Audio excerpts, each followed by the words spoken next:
Hirkani news special report. खुनाच्या घटनेने तालुका हादरला। शिरोळ तालुक्यात तिसरा खून, सख्खा भाऊच निघाला पक्का वैरी।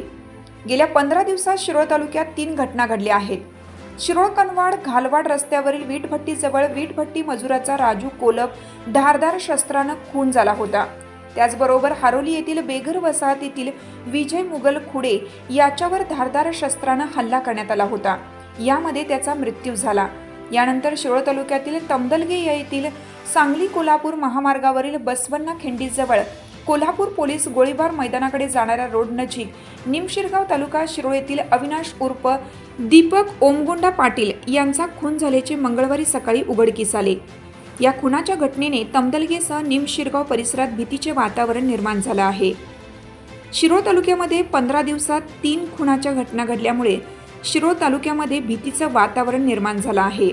हिरकणी न्यूज करिता शिरोळ तालुका प्रतिनिधी रघुनाथ कांबळे।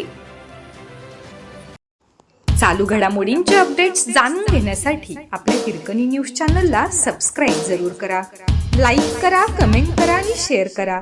बेल आयकॉनवर प्रेस करा आणि नोटिफिकेशन्स मिळवा।